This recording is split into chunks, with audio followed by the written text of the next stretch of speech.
I was just about to close up for the night at the little rural gas station where I worked the evening shift. Nestled between a stretch of empty highway and a dense patch of woods, it was a relic of simpler times. A single pump, a dimly lit storefront, and the faint hum of an old neon sign that flickered with a mind of its own. It was a quiet place, and though its isolation would make some uneasy, I found the solitude comforting. The clock ticked closer to midnight, and I began my routine of locking up. The station had been in my family for generations, and though I'd heard stories of strange happenings from my grandfather, I'd always chalked them up to the ramblings of an old man. Tonight, though, something felt off.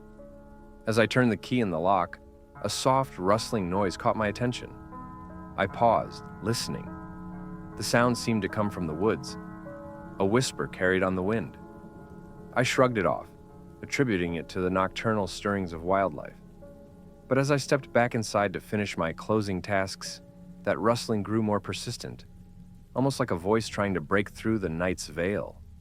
The air smelled different, too, damp and earthy, like the woods after a rain, though no storms had passed through.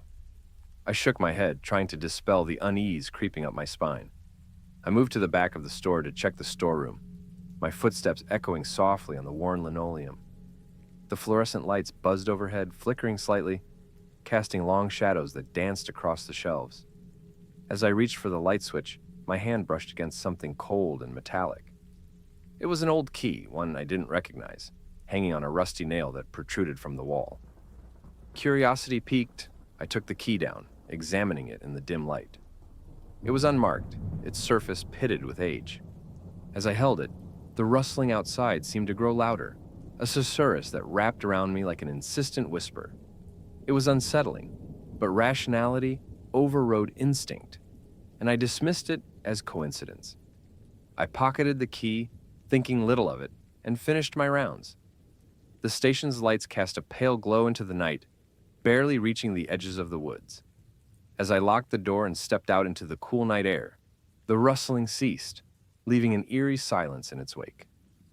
I walked to my car, parked under the lone street lamp that stood sentry beside the station. As I fumbled for my keys, a soft cry cut through the silence. A distant, mournful wail that sent a chill racing through me. I froze, straining to hear it again, but the night had returned to its usual quiet. Driving home, the road stretched before me, a ribbon of asphalt bordered by trees that seemed to press in closer with each passing mile. My mind replayed the evening's events, each detail magnified by the dark. I tried to shake the feeling that something unseen had followed me, something that lurked just beyond the reach of my headlights. The following day passed uneventfully, the bright sun dispelling the previous night's shadows. I convinced myself it had all been a trick of my imagination, fueled by exhaustion and the solitude of the night shift. But as evening fell and I returned to the station, the unease returned with it. The key weighed heavily in my pocket, and I found myself drawn to it, my fingers tracing its cold surface. The rustling began anew as the sun dipped below the horizon, an insistent whisper that seemed to beckon. Unable to resist, I took the key from my pocket and turned it over in my hand.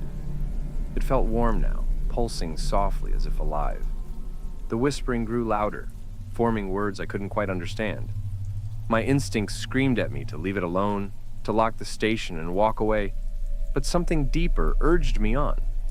I found myself moving toward the back of the store, where an old wooden door stood, one I had never seen opened in all my years working there. The key seemed to fit perfectly, sliding into the lock with a soft click.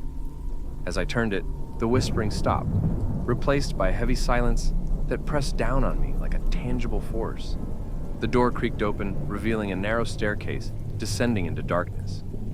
The air was cooler here, carrying a faint, acrid smell that stung my nostrils. I hesitated, every rational part of me screaming to stop, to turn back. But the lure of the unknown was too strong, the key's warmth a comforting presence in my hand. I descended the stairs, each step a hollow echo in the confined space. The darkness seemed to close in around me, erasing the world above. At the bottom, a small room lay shrouded in shadow, the only light a faint glow emanating from the far wall. As I stepped closer, I saw symbols etched into the stone, their lines twisting and turning in an intricate dance. The air was thick with a presence, an ancient force that thrummed with power. My heart pounded in my chest, the rhythm matching the pulse of the key. I reached out, drawn to the symbols, and as my fingers brushed the stone, a surge of cold shot through me, freezing me in place. In that moment, the whispers returned, louder now, their voices a cacophony that filled the room. They spoke of forgotten things, of ancient pacts and broken promises, their words weaving a tapestry of dread that wrapped around me like a shroud. I stumbled back, dropping the key as I fled up the stairs. The whispers followed, their voices rising to a fever pitch, a chorus of warning and promise. I burst through the door, slamming it shut behind me, my breath coming in ragged gasps.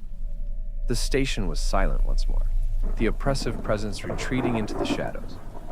I left the station that night, locking the door behind me with trembling hands. The key remained below, a relic of a past best left forgotten. But as I drove away, the whispers lingered, a haunting melody that played at the edges of my mind. The road stretched out before me, a path into the unknown, and I couldn't shake the feeling that something watched from the shadows, waiting. In the days that followed, the station stood silent, a sentinel in the night. I avoided it, finding excuses to take shifts elsewhere, but the whispers never truly left. They haunted my dreams, a reminder of the ancient presence that lay beneath.